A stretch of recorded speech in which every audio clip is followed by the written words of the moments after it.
참 힘든 시기에 그나마 여러분들이 있기 때문에 그래도 우리가 진정한 보수의 어떤 개혁, 저 보수가 그래도 아직까지 대한민국의 주류가 될 수 있다라는 그런 희망, 이런 것들을 가질 수가 있는 것 같습니다. 자, 지금 민주당은요, 한덕수 지금 대행을 아주 그냥 사방에서 압박을 하고 있습니다. 지금 뭐 이재명 대표도 그렇고, 왜냐하면 한덕수 대행이 지금 그렇게 호락호락하지 않는 것 같죠?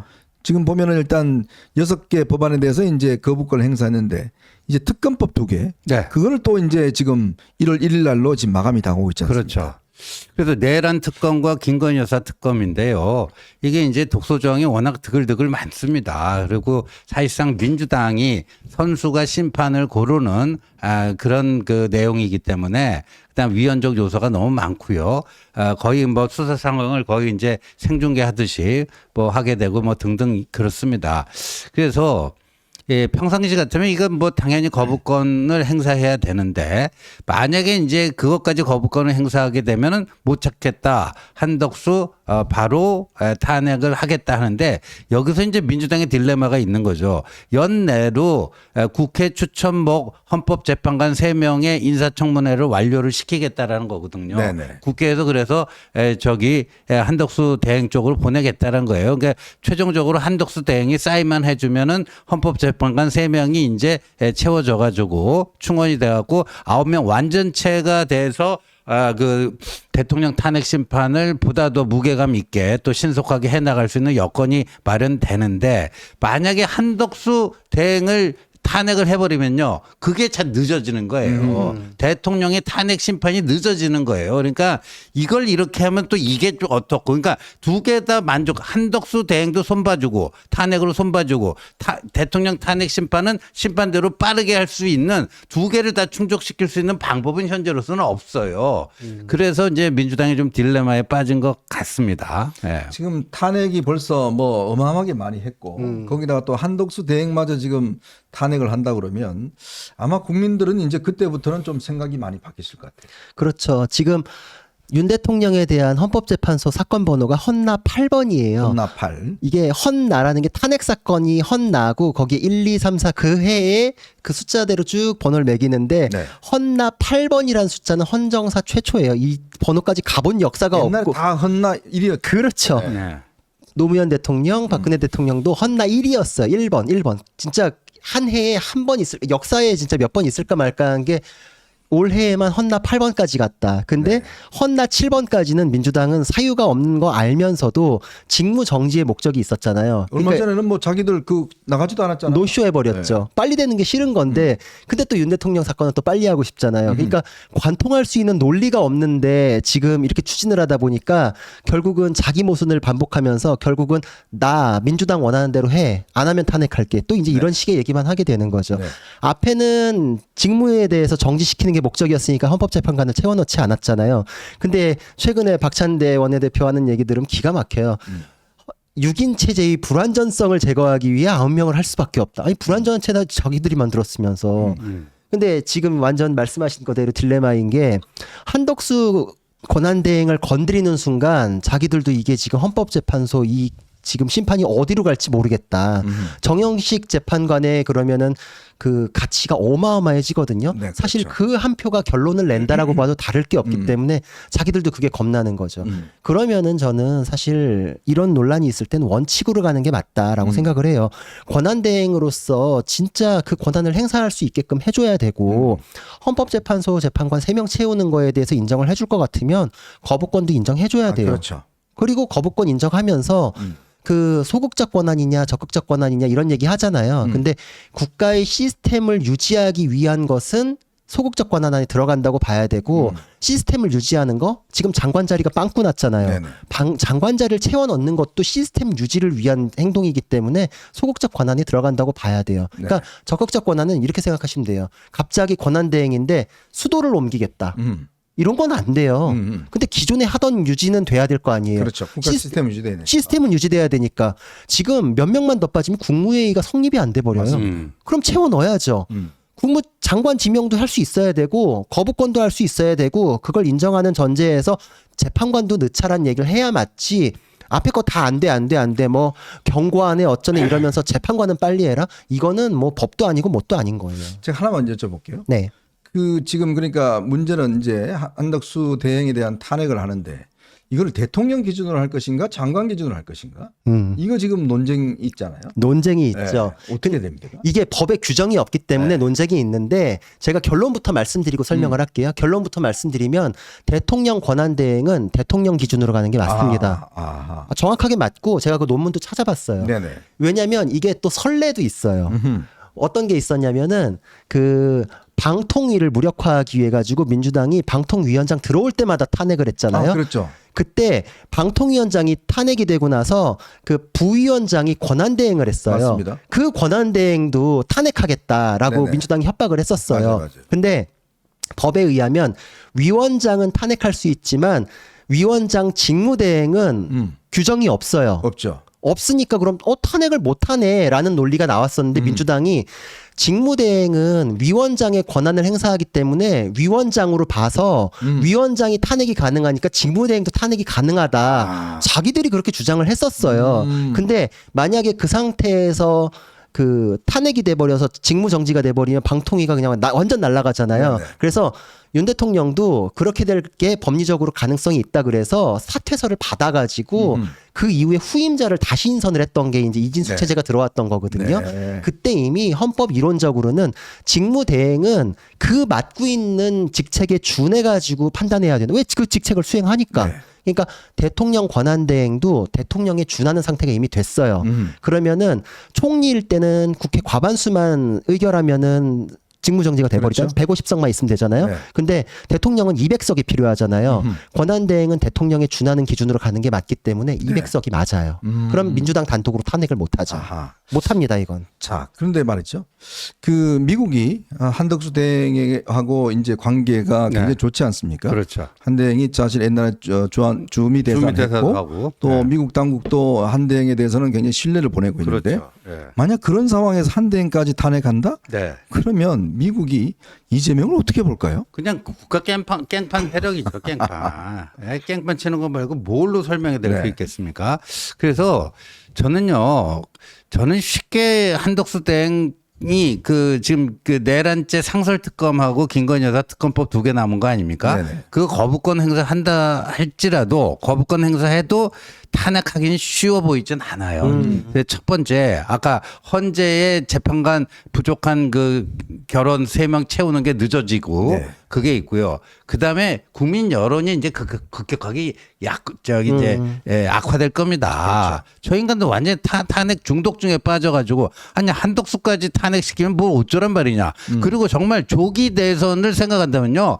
행안부 장관부터 빨리 뭐 해야 돼요. 아. 왜? 선거 주무장관이거든. 그렇죠. 예? 조기 대선을 생각한다면은 행안부 장관 빨리 공석 채워야 되고요. 법무부 장관도 마찬가지고요. 뭐 그런 겁니다. 그래서 그런 것도 있고 또 미국과의 관계에 있어서도 야 저거는 뭐냐, 뭐 등등. 최근에 미국에서 저 이재명 엄청 지금 좀 우려하잖아요. 그렇죠. 한미일 이 관계 깬다고. 오늘 이제 강천석 칼럼에도 그게 네. 이제 나왔는데 지금 뭐 이제 나중에 덜어내긴 했죠. 네. 근데 일본 편중 외교를 펼치고 한미일 1차 탄핵안에 있다가 예, 드러냈죠. 그렇죠. 그런 거 등등해서 이제 국제사에서 그렇게 썩 평가가 안 좋은데 네. 그래서 쉽게 하지는 못할 거는 같아요. 근데 그 내부 또 지지자들의 또 어떤 그 에너지가 있기 때문에 어떻게 될지는 좀 두고 봐야죠. 예. 저는 그렇게 되면 이제 내란에 대한 프레임이 좀 바뀔 수도 있지 않겠나 생각이 들어요. 물론 뭐 윤 대통령이 이제 군을 동원해서 국회를 들어가고 한 것도 그렇지만 이렇게 탄핵이라는 입법권의 어떤 권한을 남용해서 정말 그러니까 대통령 대행마저 탄핵시켜 버린다 그러면 또 국무회의를 완전히 무력화시킨다 그러면 자 진짜 이거 국민들 입장에서는 야 너네도 내란 아니야? 그렇다는 이야기가 나올 수 있잖아요. 정치적으로는 그런 평가 받아야죠. 완전히 시스템 자체를 다 아주 뽑아내버리는 거잖아요. 그래 놓고서 자기가 그거를 차지하겠다라는 게 너무나 보이고 이럴 때일수록 원칙대로 가는 게 맞는데 한덕수 저는 권한대행이 원칙대로 잘하고 계신다고 생각하기 때문에 국민적인 저항을 받을 수밖에 없고 이재명도 촉이 있잖아요. 네. 제가 보기에 이게 지금 대선 행보를 하기 위해서 강성 지지층 때문에 한덕수를 탄핵하는 그거는 안 할 것 같은 게 최근에 재명인의 마을 이장직 내려놨잖아요. 그렇죠. 이 사람이 이제 개딸 가지고서 그렇게 자기 친위대로 사용했으면서 당내 장악은 그걸로 했잖아요. 네. 수박 색출하라 이러면서 엄청 찍어 누르고 이제는 중도 표심까지 아우르기 위해선 개딸하고는 이제 선긋기 좀 해야겠다 이 생각을 하는 것 같더라고요. 그러면은 이거는 조기 대선을 위해서는 한덕수를 압박해가지고 써먹는 게 더 낫겠다. 이제 이런 생각을 가지 않을까. 행안부 장관도 결국은 언젠가는 자기 원하는 의견을 넣어서라도 채워 넣는 게 대선 치르는 데 낫지 않겠나. 네. 이제 이런 식으로 가지 않을까. 그런 생각이 들어요. 자, 그럼 여기서 또 하나 이제 우리가 좀 더 짚어봐야 될 게 윤석열 대통령이 지금 헌법재판소라든지 수사 뭐 일제 협조하고 있지 않아요? 그렇죠. 예. 지금 헌법재판소에서 지금 거듭 이거를 소송 이게 그 진행을 해줘야 지금 27일 날 첫 변론기일이 열리지 않습니까? 근데 왜 그런다고 보세요? 지금 뭐 뚜렷한 탄핵 심판도 그렇고요. 예, 지금 내란죄 또 직권남용 수사도 그렇고요.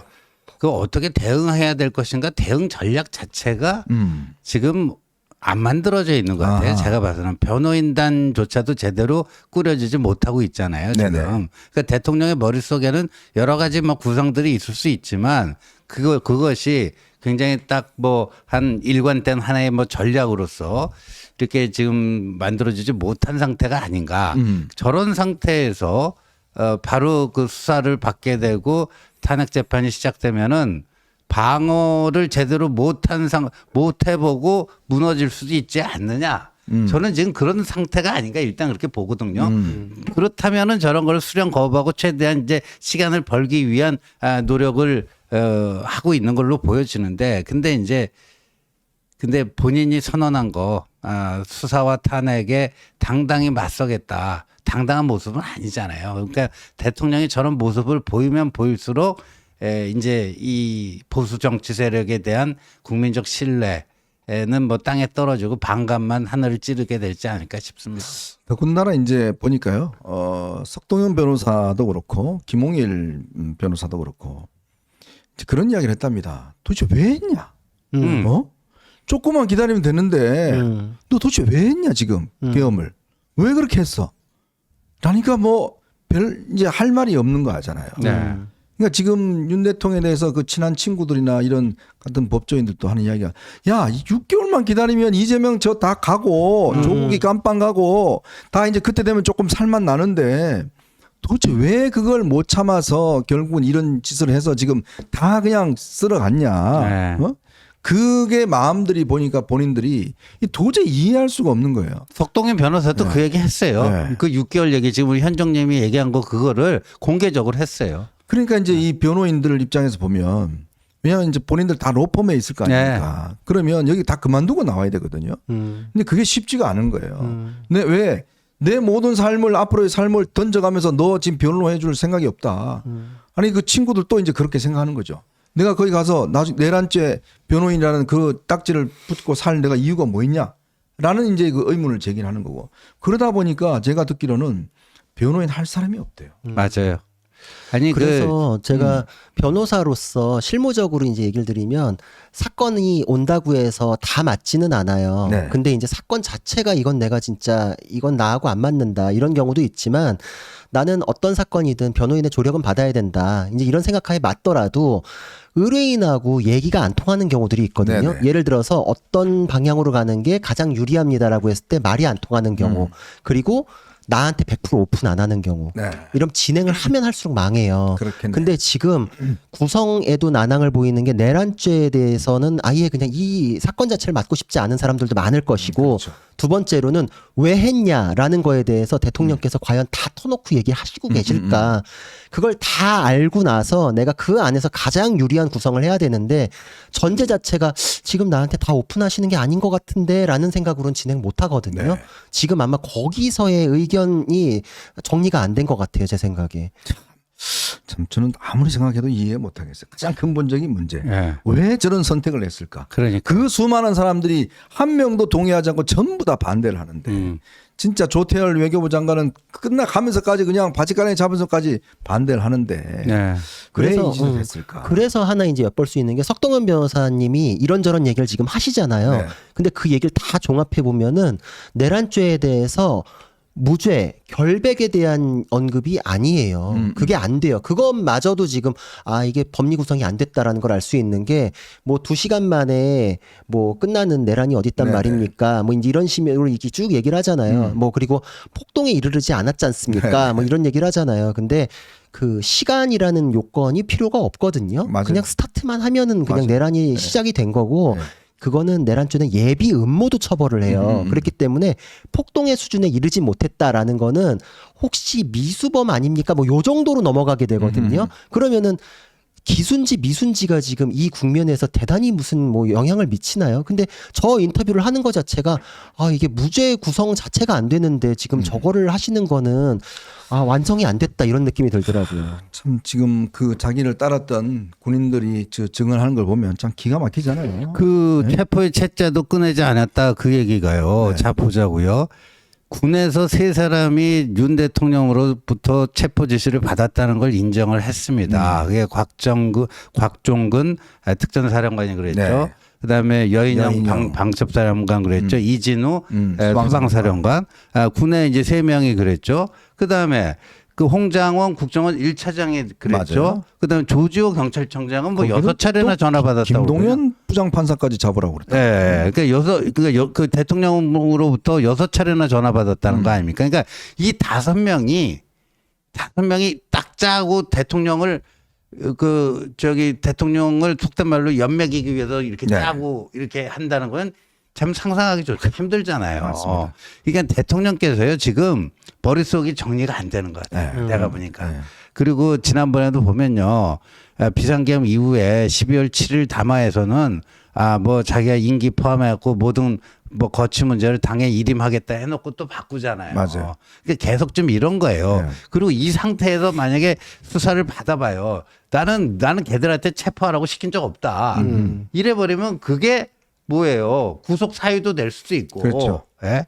증거 인멸하려고 그러는 거 아니냐. 이렇게 될 수도 있고. 그러니까 하여간 저는 그 대응 전략 자체가 지금 안 나오고 있는 게 아닌가 싶어요. 맞아요. 그래서 짚을 게 지금 대통령 측에서 체포의 채자도 꺼낸 적이 없다라고 얘기하잖아요. 역설적으로 그게 핵심 쟁점이에요. 아하. 제가 항상 짚었었던 게 국회와 선관위에 대해서 이제 장악하라는 지시가 있었는가, 정치인에 대한 체포 지시 있었는가, 네. 뭐 이런 것들을 맞아요. 짚었었죠. 그게 핵심이에요. 그게 대통령에서부터 나왔으면 굉장히 어려워지는데 이제 대통령 측에서도 그걸 쟁점으로 인정을 한 거예요. 근데 방금 말씀하신 거대로 군인들이 그런 진술을 하고 있잖아요. 그리고 뭐 내란죄는 절대 아니다라고 주장하시는 분들도 많은데 그분들한테 그럼 묻고 싶어요.